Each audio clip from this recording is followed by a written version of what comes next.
Hi, and welcome to this quick review of AWL. AWL, you might remember, or you're hearing it for the first time, stands for Art as a Way of Learning. Sometimes you might hear it called a curriculum framework. Sometimes it's our philosophy of how children learn in our early childhood education program. But whatever it's called, the idea is that children learn best through the arts. And so we seek to teach all of our students how to integrate the arts into their experiences with children. Specifically, that includes music experiences, movement, drama, and visual arts. That's what we mean when we talk about learning through the arts.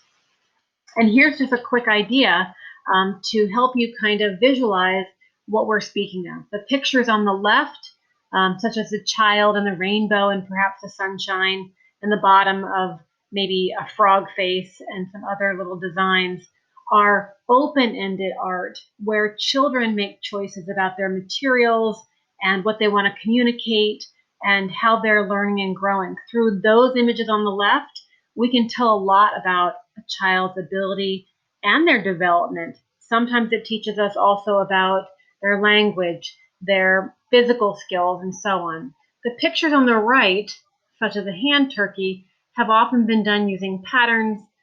Children are often limited in the choices, and really there's no connection to the child's own learning and abilities through those experiences. And so here at Northampton, we will teach you and ask you to plan based upon open-ended art materials and experiences, just like you wouldn't expect a child to sing the words of a song correctly. We would praise them for making up their own words, their own beats, their own rhythms, their own stories to dramatize. So in the same way, we want them to create their own work through visual arts. And you'll hear a lot more about that in each course.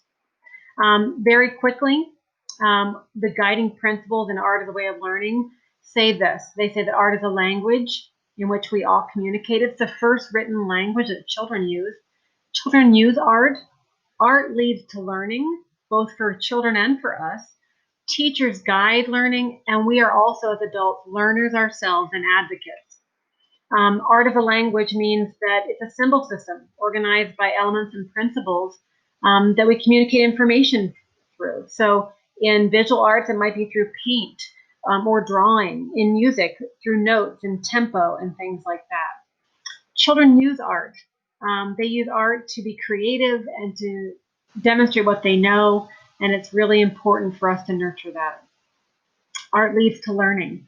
It allows children to make creative and critical judgments, demonstrate what they know, and also how they're developing.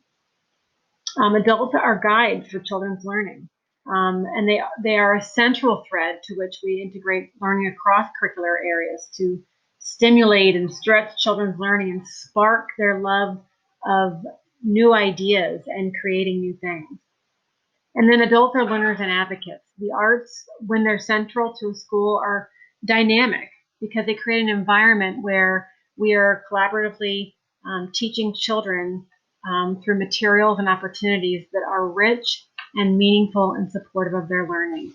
So as you observe in the classroom, be thinking about how children are encouraged to use the arts and create through the arts, and always have at the forefront of your mind that your goal is to integrate the arts in an open-ended way that doesn't result in everybody having the same hand turkey.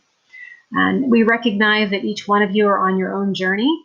And so as you learn, filter new things that you learn through what you already believe.